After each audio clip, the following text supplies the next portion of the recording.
মুখ্যমন্ত্রী যে স্টেটমেন্টটা দিয়েছেন নাকি ইতিমধ্যে 70 জনকে চিহ্নিত করা হয়ে গেছে এবং তাদের বিরুদ্ধে কিসব গুন্ডা দমন আইন ইত্যাদি লাগানো হবে।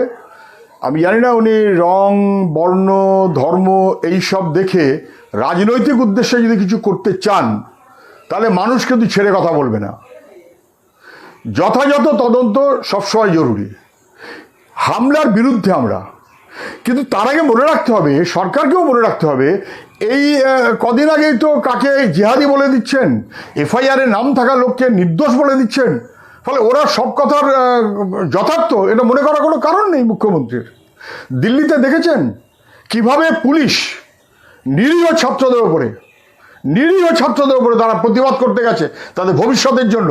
ধর্মেন্দ্র প্রধান অপরাধ করছে, অসভ্যতা করছে, তার বিরুদ্ধে তার উপরে কিভাবে পুলিশের নির্মম আক্রমণ, লাঠি, গুলি, পেলেট গুলি, জলকামান, একের পর এক। ফলে বুঝে সুঝিয়ে যেন চলেন। যেভাবে পুলিশ গোটা দেশে ছাত্রদের উপরে নিপীড়ন করছে, ছাত্রদের মধ্যে রাগ স্বাভাবিক, তা সত্ত্বেও কারণ যে শান্তিপূর্ণ ছাত্রদের মিছিল, তাতে যদি এজেন্ট প্রভোকেটর কেউ থাকে, কারা এজেন্ট প্রভোকেটর, কে এজেন্ট প্রভোকেটরদের পাঠিয়েছিল, শুভেন্দুবাবুকে সেটা চিহ্নিত করা জরুরি। সেটা না করে রাজনৈতিক কোনো উদ্দেশ্য যদি সিদ্ধ করতে চান তাহলে কিন্তু গোটা বাংলা, গোটা ভারতবর্ষ তা মেনে নেবে না, এটা যেন উনি মনে রাখেন।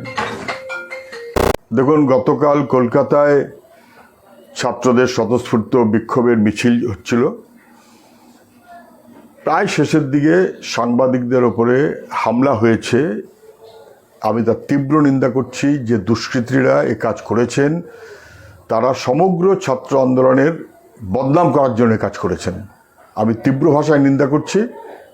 যারা এই দুষ্কৃতিকাণ্ড ঘটিয়েছেন, হামলা করেছেন, তাদের বিরুদ্ধে যথাযথ ব্যবস্থা নেওয়া জরুরি। দুর্নীতিগ্রস্ত ধর্মেন্দ্র প্রধানের পদত্যাগের দাবিতে গোটা ভারতবর্ষ উত্তাল। দিল্লি থেকে শুরু করে গোটা ভারতবর্ষ, বম্বে, কেরালা, কে বাদ, কলকাতা, অরুণাচল, মিজোরাম। এবং সরকার যে সেক্ষেত্রে তার দায়িত্ব পালন করেনি, এটাতে কম বয়সী ছেলেমেয়েরা তাদের ভবিষ্যৎ বিপন্ন হচ্ছে, তারা স্বাভাবিক কারণেই ক্ষুব্ধ। কলকাতার মিছিল কালকে দেখিয়ে দিয়েছে কলকাতার ঐতিহ্যকেই। ছাত্র আন্দোলন কাকে বলে, তার ঐতিহ্য কি, হাজার হাজার মানুষ, কোনো সন্দেহ সে ব্যাপারে নেই। বিভিন্ন স্কুল কলেজের ছেলেমেয়েরা অংশ নিয়েছে। আমি যারা অংশ নিয়েছেন তাদের স্যালিউট জানাই। কিন্তু এটা ঠিক যে এই মিছিল চলাকালীন দুষ্কৃতীরা মিছিলের মধ্যে ঢুকে মিছিলকে বদনাম করার চেষ্টা করেছে, এবং যারা বদনাম করার চেষ্টা করেছে তারা এজেন্ট প্রভোকেটরের মতন করেই কাজ করেছে মিছিলকে বদনাম করার জন্য। তাদের অবিলম্বে চিহ্নিত করা উচিত এবং তাদের প্রয়োজনীয় ব্যবস্থা নেওয়া উচিত।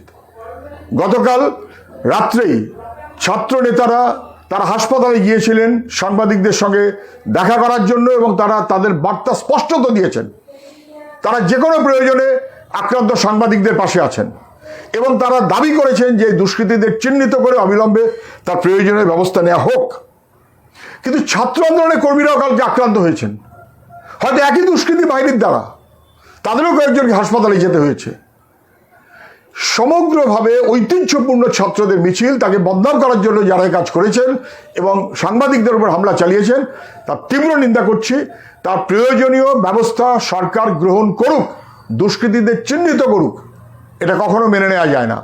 কখনো কোনোদিন যার যাই পথ থাকুক না কেন, সাংবাদিক তার কাজ করবেন, সেখানে বাধা দেওয়াটা কারুর কাজ নয়। এটা বাম আন্দোলনের ঐতিহ্য নয়, কোনোদিনই ছিল না। এসব দক্ষিণপন্থী কালচার হতে পারে। আমি তীব্রভাবে তার নিন্দা করছি এবং প্রয়োজনীয় ব্যবস্থার দাবি জানাচ্ছি।